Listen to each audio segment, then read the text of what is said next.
healthcare has been doing in this space. It's a tragedy. It's hard actually to come up with words to describe it or to fit the moment, but this is a horrible, unspeakable event that affected our community, affected our workforce, and obviously affected those directly involved. So our hearts go out to the folks that are directly affected. At Hennepin, this is what we do. We're a trauma center. We take care of the worst of the worst for injuries. So this is part of our daily work, but we're also human. So my teams are providing great care, and we'll give an update on events and conditions. But know that we feel pain along with our community in this circumstance. Specifics about folks that we're caring for, we currently have 9 patients that were involved in the shooting yesterday. 6 of those patients are in satisfactory condition. 5 of those patients are children. We have 2 patients in serious condition, 1 adult and 1 child, and we have 1 child in critical condition presently. That's about all the detail we'll be able to give out of respect for patient and family privacy. So I'm going to hand off to Marty Shear from our EMS services to help walk you guys through the events and perspective. Thanks, Marty. Good morning. My name is Marty Shear. It's Martyscherer. I'm the EMS chief for Hennepin EMS. I'll try to maybe answer a little statement, answer some questions that you want me to, Chris. From the EMS perspective, things went as well as they could be expected. We trained for this, and things went well on that part. But no matter how much you train for it, it's still really difficult on the team. I think there's a lot of maybe unrecognized heroes in this event, along with the children that were protecting other children, which is really amazing to hear about. I might be saying too much, but we had one kid that covered up another kid and took a shotgun blast to his back and things like that, and they were helping each other out. So the teachers were amazing. The teachers were, getting shot at. They were protecting the kids.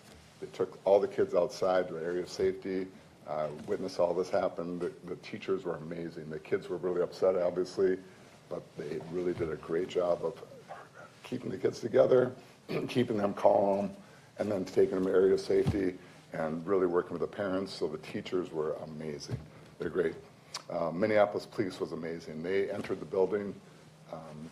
Their objective is to neutralize any shooter in there, and they did it without hesitation and immediately to the building, which is amazing. That doesn't happen everywhere. So Minneapolis police deserve a lot of credit for this. They also gave us a really good report of we have potentially 20 patients in there, and that helps us in many, many ways. We notified the hospitals what we have coming, and we try to separate some of our patients. So we take many of the patients that are critical to Hennepin, the level 1 trauma center for pediatrics. Then we take some to Children's Hospital there, less critical, and then we took some to North as well. So our whole team, our surgeons, the ED, everybody did a fabulous, fabulous job. But yes, it's really still tough on that team. Some people have asked, how do you triage the patients on the scene? So it's a really quick, in situations like this, it's pretty quick if they're conscious or not. If they have gunshot wounds to the upper body of the head, they're obviously red patients. Other people are going to be yellow patients. We try to load up 1 red patient, maybe 2 or 3 yellow patients in the ambulance, take them to the hospital. That all worked really, really well. Great response from our police, fire departments, and other EMS services. And like I said, we train for this. Most of us all have kids, though, so it's still really, really hard for our team. But they're doing pretty well. We gave most of the people the day off today that were there yesterday, but they'll come back to work and do the same thing over again. So should I answer questions, or save that for later? Yeah, questions later. Thank you.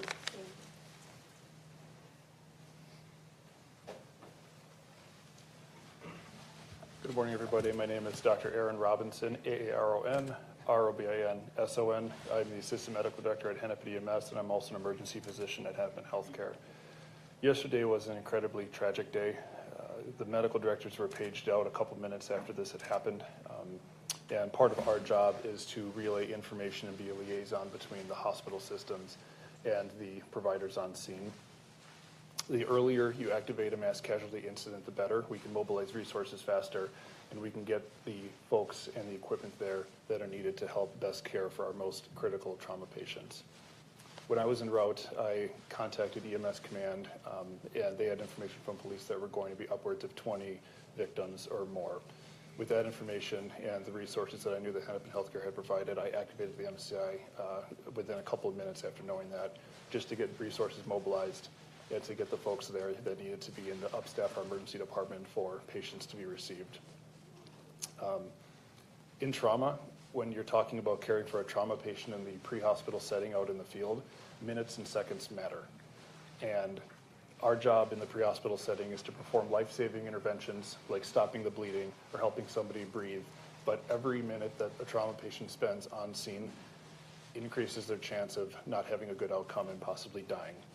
So I have a huge credit to the Minneapolis Police Department and the other first responders that entered the scene and secured it quickly. The scene was safe in a few minutes after the initial incident, and I credit our brave first responders for doing that. That allowed us to get the patients in and to get them to definitive care very, very quickly. Those swift actions undoubtedly saved the lives of many of those children.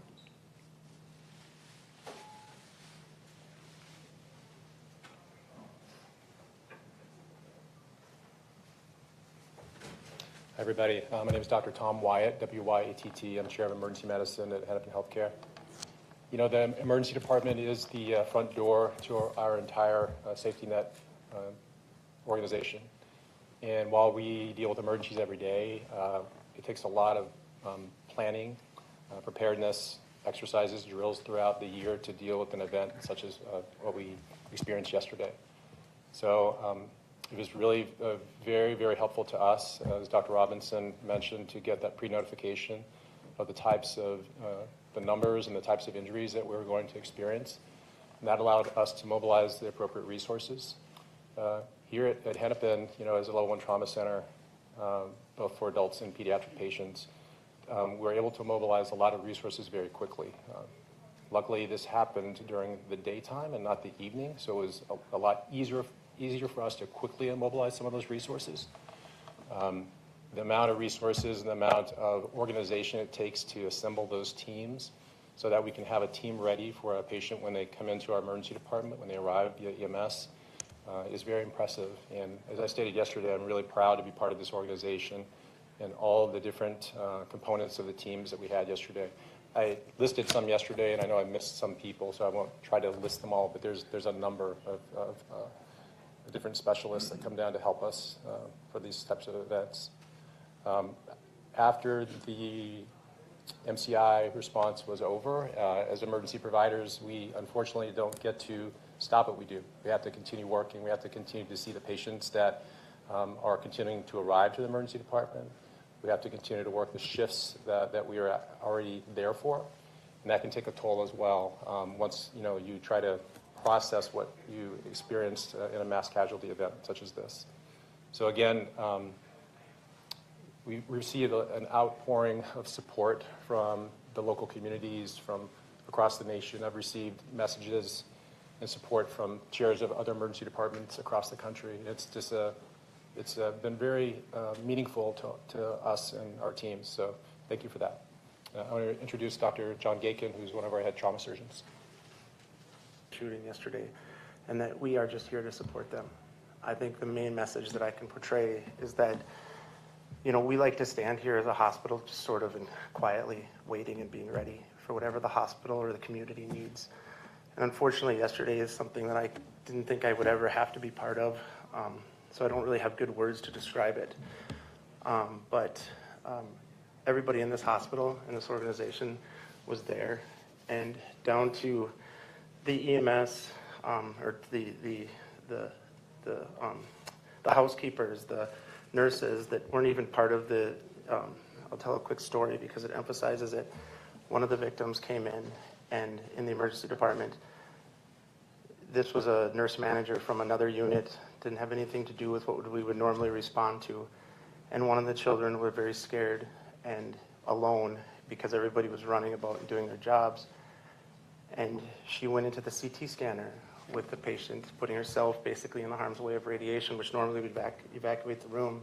She put a little lead on and stayed there and held her hand and held her hair while she went through the scanner so she didn't have to go through it alone. Those are the types of things we witnessed yesterday. I don't know that we can describe what they went through and what the actual events were like, nor I think we're supposed to be able to do that. But we can describe the things that we saw from our team members and from our hospital. And it was as inspiring, as preserving for me as I can put words together. Taking care of one child that's injured is difficult. 8 of them is nearly impossible, but it happened yesterday. And so the teams that came together, that worked after the patients went out of the emergency rooms and they were triaged, the pediatricians, the neurosurgeons, the therapists, the pharmacists, sure I'm missing the medicine doctors, the other surgeons from other hospitals, our team, the outpouring of support from friends and family, past residents, past medical students, people of that just know what's going on.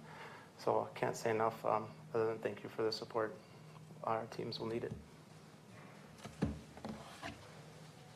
Okay, and we'll answer some questions if anybody has some from anybody here. This may show my naivete, but at one point you had 10 patients coming in with gunshot wounds. I think you said about 4 of them needed surgery. I would almost assume 10 patients with gunshot wounds, all of them need surgery. What differentiated those that stayed in the ER for treatment and those that were able to that required surgery? I'll jump in right. One thing we're really blessed with here is our surgeons come down to the ED right away, and so I'll let the surgeons talk about it, or maybe Yeah, I Dr. think Wyatt. the way the trauma process in our hospital and many around the country is, the patients are met and greeted. EMS gives updates to the emergency department physicians. They have an opportunity if they think that something is going to be they think might require surgery, or if something develops when surgery is needed. But yeah, as they activate us, we come down, we work together. So it's the emergency department and our surgery trauma team interfacing with the patient and the condition together. And then once the decision is made that they have a surgical sort of need, we make efforts to get them to the operating room. So that triage process happens real time and together. But then once they go into surgery, we a lot of times we take them up to surgery. We do whatever surgery they need.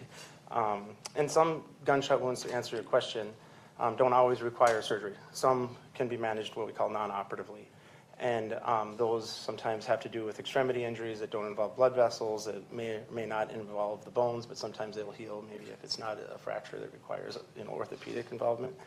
But there are areas of the body, the chest and abdomen, where need exploration, or sometimes in the head, of course. So there were some of those patients yesterday, and some required emergent operations, and they underwent that. Can you give an update on the condition of victims? I mean, Yeah. I'm going to leave that to the... Yeah, I mentioned at the outset that we have 6 patients that are in satisfactory condition, 5 children. We have 2 in serious condition, 1 adult, 1 child, and 1 patient yet in critical condition who's a child. Correct. I believe 1 patient was discharged, yeah. Yeah. Started with 10. Yeah, we're discharging 1, maybe 2 this morning. 6 in satisfactory, 3 in serious, and 2 in serious and 1 in critical condition. 1 in critical. Thank you. The 2 in serious are expected to survive? Yes, I believe so.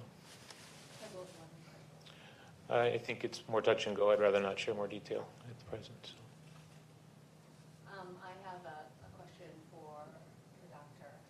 Really appreciate you sharing, Lana Zach, CBS News, the story about a member of the healthcare team who was there just supporting children, because I think the entire nation is feeling a bit of that. And as you said,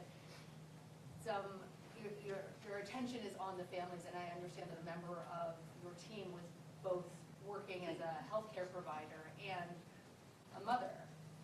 Can you tell us anything about the critical care pediatric nurse, Amy Jean Dreyer, and her actions yesterday? We can't. I mean, our structure of how we protect patients and families doesn't allow us to comment specifically on circumstances. I'm sorry. Understood. Yeah. I just wanted to give you an opportunity to praise one of your own. I would, yeah. I'm going to defer. I would say all the families are asking for prayers and support, so that's about as much as I'm willing to share. We did have a number of people that have children at the school. One of our paramedics has a student there. I know several nurses have students there, so it was impactful for the whole organization. Yeah. Thank you. What was that initial response like? How many EMS personnel, how many ambulances, how many did you send out? So the question is, how many people responded to the scene? So initially it came in as an active shooter, so we activated Plan 1, which normally gets us about 6 ambulances and a supervisor and a doctor. But when we heard the 20 patients potential, then we go to Plan 3, which gets us about 20 ambulances, all of our medical direction team, everyone, and we have some mutual aid from other sources also back up our system. So we had a really, really great response. Our team was actually at Station 27, which is like 3 or 4 blocks away. And so we were ready to go. We waited for the police to give us the okay to come in, which took just a minute or two. And then we were on scene right away, and we started transporting right away. And I think we transported the first patient within less than 10 minutes of the call, the time the call came in. And then I think we're done transporting people after 25 minutes from the time the call came in. With 20 ambulances, how many people? I think we ended up using a dozen or so ambulances and transported 17, I believe is the number. The 3 different area hospitals. Other questions? Can I just Yeah, follow up please. on your point? Can you tell us more about how the community, and specifically here at Hennepin Healthcare, given the connection to the school, how they're dealing with this? You know, I can't speak. Everyone deals with individually differently, but I know our team is really resilient and strong, but you can train for this all you want, but ultimately it's still really challenging for little kids. Yeah. It's hard. Yeah, we would add, in terms of grief and handling trauma, it's day 2, 3, 4, 5, 6, where it starts to slow down and those deeper thoughts start to come. So we're supporting our teams. They're heroes over there, but they're human also. So. Yeah, and we have a great mental health resources as well. We have our psychiatric people come and met with the team. We do a hot wash. We have them chat with all the individual providers. We have other mental health resources in there. But it's usually, days or weeks later that really kind of hits home to everybody. And so we'll see how it goes. But, with kids, it's just, once again, a different element of the process that makes it more challenging. I think kids, and also when you get other first responders that are injured, that also is challenging. So, but I think overall our team's doing really well. We have a lot of trauma that happens and a lot of gunshot wounds. This one's just a little bit different, though. Other questions for anybody? Could you address some of the efforts that were made on site in terms of life-saving measures that made the difference in terms of timing to get the patients to the hospital? Sure, I'll let Dr. Robinson address that. Beyond the overwhelming majority of these shooting type scenarios, police are the ones that actually apply the tourniquets. That is a major key in trauma care to stop the bleeding. When we're dealing with a trauma patient, the first step is to stop the bleeding because they're not going to survive if they continue to bleed even for a few minutes. So the first couple steps is applying tourniquets to extremities to stop the bleeding, and then applying pressure to other wounds that are maybe in the torso or in the trunk, as well as applying seals over any holes that we might find in the chest from bullets or knives or anything. Those are the key things for initial life-saving measures, followed by helping people breathe if they're not breathing effectively, and then transporting them to the hospital.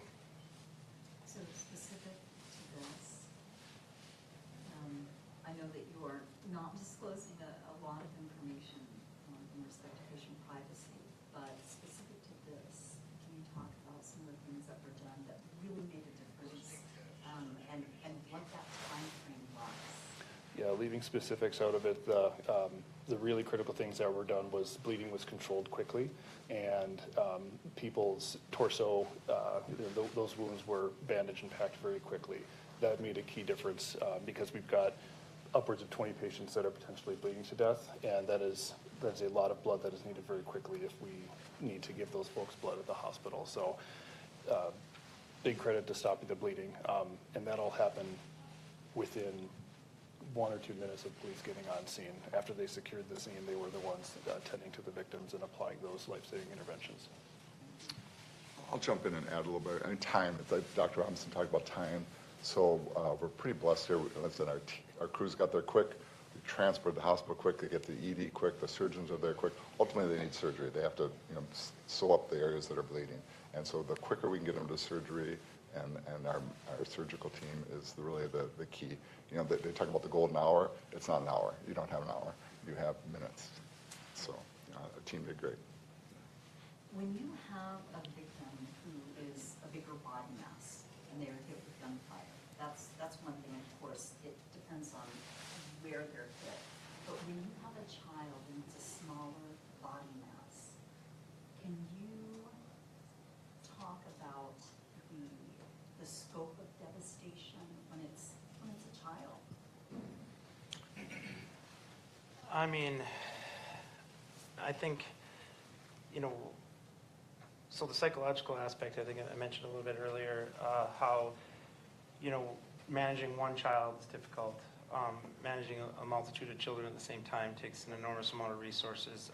But I think, if you're talking specifics about like ballistics and injury, am I getting your question? Like you're talking about what the bullet does to the specific body part? Not necessarily, just that, you have a smaller body mass and a bullet. Yeah. And on the smaller body mass, that the potential for the devastation is Yeah, so children, when they're injured, have a unique ability to sort of maintain their circulation in their life, sort of like their blood pressure and their heart rate and stuff, keep themselves alive until they don't. So adults are a little bit more telling. Children are seemingly, they sort of are kind of plugging along, and then all of a sudden they're not. And talk a little bit about the minutes and seconds and sometimes matter. But in these circumstances, I mean, yeah, one bullet wound to a chest in a child, if it's in a place where there's big blood vessels and things that could end your life quickly, there's not as much room for error. And so you have to, evaluate them quickly and manage them efficiently and fix basically the holes that are made from the bullets. But as far as I don't know if I'm answering your question correctly, but the stakes are a bit higher. I think would be the answer, the short answer. Yeah. Please, go ahead. Given the number of casualties, how remarkable is it that we are not hearing about more fatalities? Yeah, I prayed about that on the way in yesterday when we were working on it, about how this was going to work out and what this was going to look like, because there were a lot of gunshot wounds in places that were meant to kill people, and if there is such a thing as a silver lining to this, there was less casualties than what possibly could have been. So there could have been, it could have been a lot of fatalities, and it doesn't take away from the pain that those that did not survive are going through, but this was meant to kill people. I'll just add, I think that also it's really a testament to the system, the trauma system that we've built in this organization. I would also say that the training that the kids did surprisingly paid off. They all laid on the floor, they covered each other up. That was key. Yesterday, I asked police about how many kids or people were in the church when this happened. They're still trying to figure out a rough estimate, but for you that were at the scene, any idea of like how many people were there, like at parents or other kids or parishioners that might have been in the church? I think there was a few hundred. I think there was every class, which is about 15 plus people, and it was kindergarten through 6th, 7th grade, something like that. And then there's teachers, there's other prisoners in there, there were some parents in there. So I can't give you a clear number, but it was full. It was a lot of people. Yeah.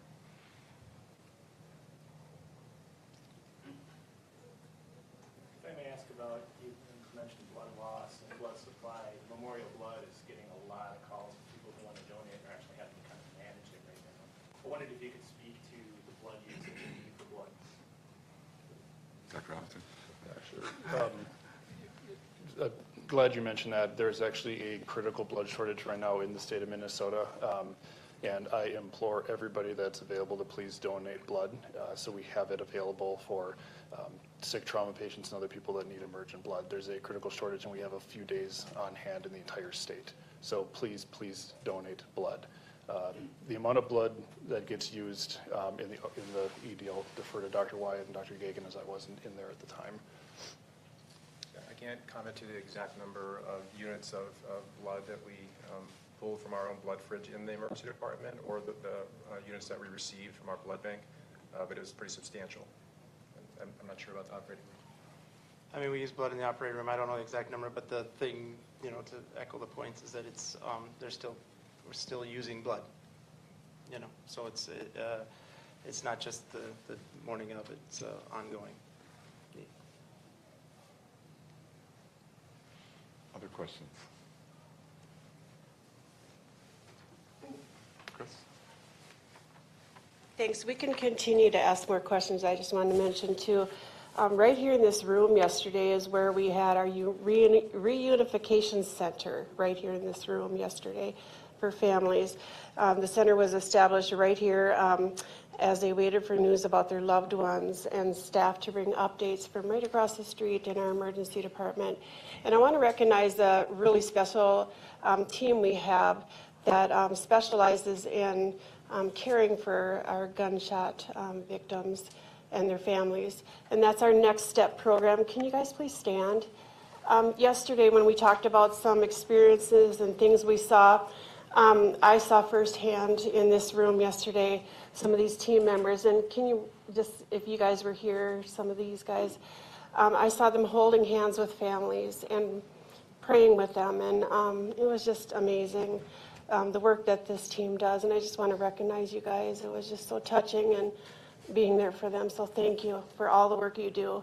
And if anybody wants to talk to them about the incredible work that they do for our patients, I just encourage you to talk to them.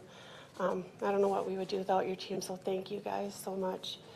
And our reunification process is part of what our trauma team does. They, sometimes our patients arrive and they're unconscious, obviously, and they can't tell us who they are. And in situations like this, we need to figure out who they are and contact family members. And so when there's a mass casualty event, you guys can explain this better than me, I'm sorry, but we need to figure things out, and we practice this. And when we practice this for events. So these guys can talk about it better, so I just wanted to bring that up. And I also wanted to mention, and Amy Carlson is with our foundation, we've had such a wonderful outpouring from our community members, and we want to thank everybody for that. For our families, they are so grateful and appreciative. And there's a website that people can go to, and it's up today, and it's hennepinhealthcare.org/sharingthecaring, and it's if anybody wants to contribute, and that's a place you can donate. Is that correct? It is hennepinhealthcare.org/love. Oh, that's even better. hennepinhealthcare.org/love. And You can leave messages, and there's also ways to show your financial support to specific areas of the hospital affected from this tragedy. yeah, and we just want to thank the community for their support for these families, what they're going through. Sorry, I didn't mean to interrupt, but I'll address that too. At the scene, that was one of the bigger challenges that didn't go as well as I would like it to. We transported 17 people. We were not able to identify all of them right away, so we're not able to let the parents know right away if their children were injured or what hospital they went to, and we'll have to figure out a better way to do that. I think that was very, very challenging, especially for the parents. I know parents were driving from hospital to hospital to hospital, and that had to be horrible for them. So we'll try to figure out a better way to do that. But that's something because kids don't have IDs on them, we don't know who they are, and it's just a challenge. Anything else, anybody? Otherwise, thank you all for coming here. We'll be around if anyone has questions too. Anything else? No? Okay, thanks.